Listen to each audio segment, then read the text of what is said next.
राधे राधे जी सभी को। तो आज की क्लास में हम पढ़ने वाले हैं क्लास 7th की जो नई एनसीईआरटी की पुस्तक लगाई गई है मल्हार।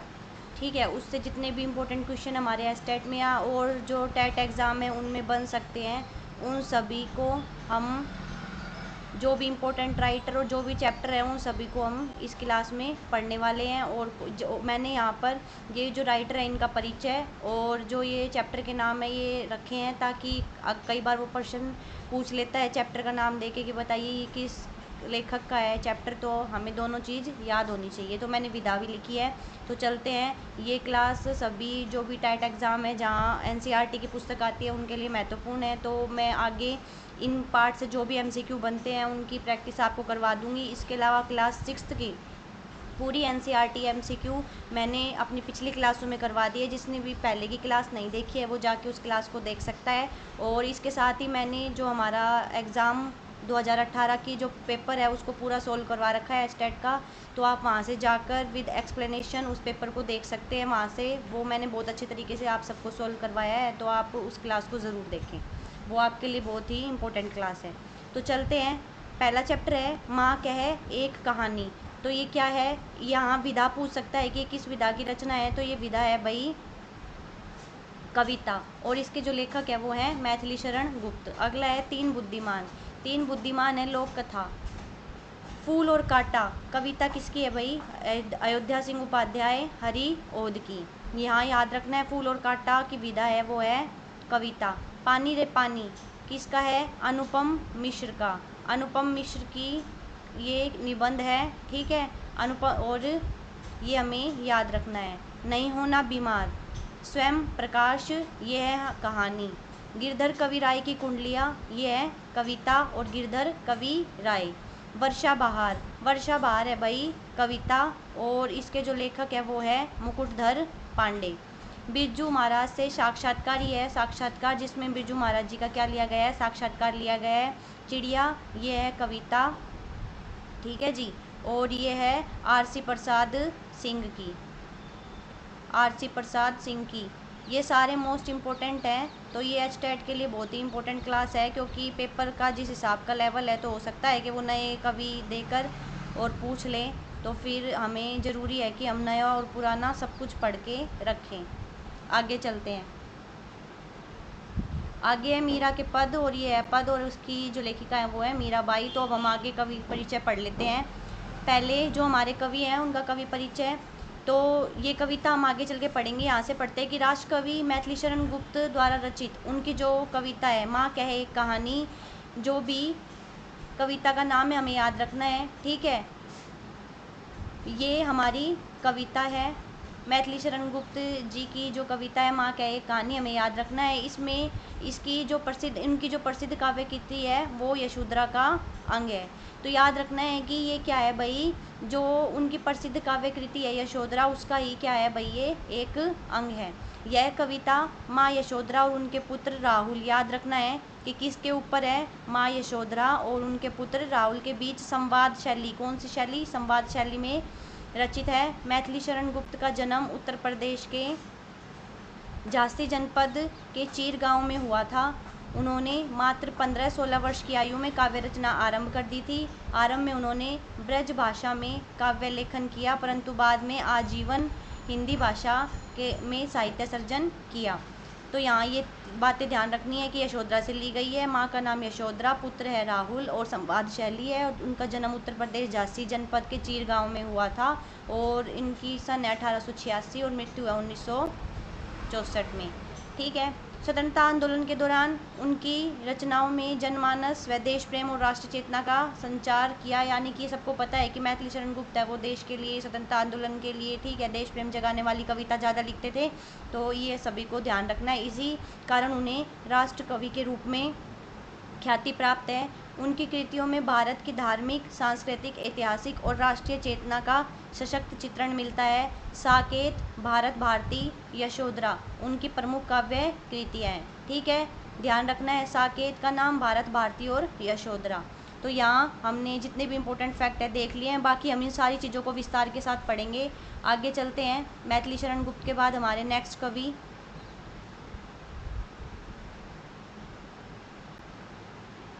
अगले हैं हमारे अयोध्या सिंह उपाध्याय हरि ओद। उठो लाल अब आंखें खोलो, पानी लाई हूँ मुँह धो लो। बचपन में यह प्यारी कविता आपने भी अवश्य पढ़ी होगी। इस कविता के रचयिता हैं अयोध्या सिंह उपाध्याय हरि ओद। याद रखना है, ये पंक्तियाँ याद रखना है। ये पंक्तियाँ देके पूछ सकता है कि किसकी हैं, तो ये अयोध्या सिंह उपाध्याय हरि ओद की है। फूल और कांटा कविता के कवि हैं। ठीक है, यही जो इनकी सिलेबस में लगी हुई है, फूल और कांटा की कविता के जो कवि हैं वो भी यही है। बच्चों के लिए अनेक रोचक और शिक्षाप्रद कविताएं इन्होंने लिखी हैं। और हरि ओद जी का जन्म है वो आजमगढ़ उत्तर प्रदेश में हुआ था। इनकी प्रसिद्ध काव्यकृति प्रिय प्रवास है और जो खड़ी बोली का प्रथम महाकाव्य माना जाता है। मोस्ट इम्पोर्टेंट पर्सन है। बच्चों के लिए कई कविता संकलन इन्होंने लिखे हैं। ठीक है, और उनके कई संकलन है वो प्रकाशित हुए हैं, जिनमें चंद्र खिलौना और खेल तमाशा विशेष रूप से उल्लेखनीय हैं। तो आगे चलते हैं।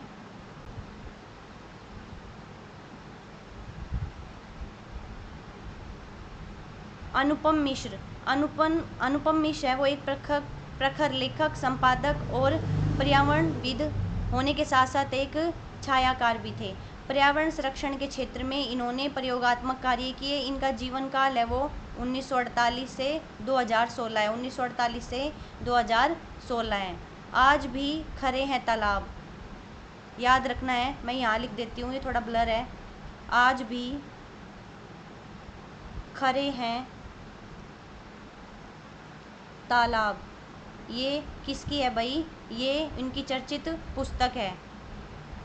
ठीक है, जिसका ब्रेल लिपि सहित अनेक भाषाओं में अनुवाद हुआ है।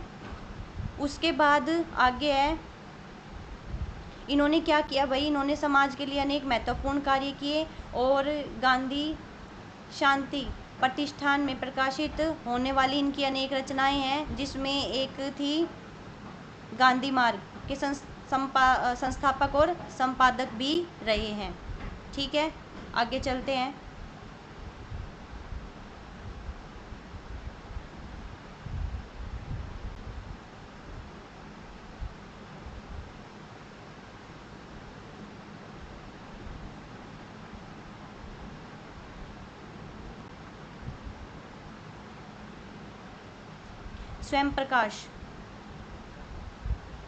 स्वयं प्रकाश हिंदी साहित्य के जाने माने लेखक हैं। उनकी कहानियों में बच्चों और बड़ों दोनों को प्रभावित करती है। उनकी जो कहानियाँ हैं या जो भी उनकी कविता है वो बच्चे और बड़ों दोनों को बहुत ही प्रभावित करती है। उनकी रचनाओं को पढ़ते हुए ऐसे लगता है कि मानो उन्होंने हमारे जीवन की कहानियाँ और हमारे ही अनुभव को अपने शब्दों में डाला हो, यानी कि उनकी जो भी कविताएं, जो भी रचनाएं हैं वो हमारे जो अनुभव है उससे मेल खाती हैं। उनका जन्म याद रखना है 1947 में।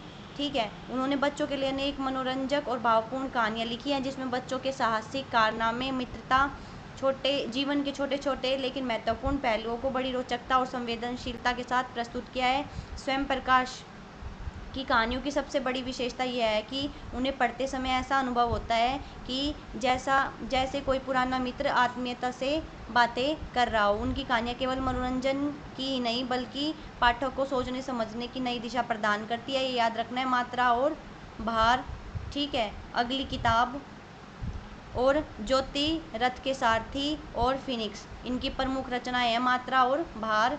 अगली किताब ज्योति रथ के सारथी और फिनिक्स, इनकी प्रमुख रचनाएं हैं। चारों रचनाएं याद रखनी है, यहाँ से क्वेश्चन पूछा जाएगा।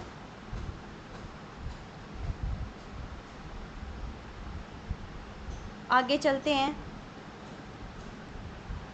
आगे है गिरधर कवि राय। गिरधर कवि राय, इनका जो जन्म है 18वीं सदी में जन्मे थे और इन लोग प्रचलित कुंडलियों के लिए इन्हें याद किया जाता है। इनकी कुंडलियाँ लगी हुई हैं सिलेबस में और इन्होंने ज़्यादातर कैसे पद लिखे हैं? नीतिपरक ही पद लिखे हैं, जिन्हें अक्सर कहावत के रूप में सुना जाता है। और जैसा कि अभी आपने पढ़ा है, बिना बेचारे जो करे सो पाछे पछताए, यानी कि बिना विचार के कोई भी जो कुछ काम किया जाता है वो बाद में क्या करता है, उसे पछताना पड़ता है।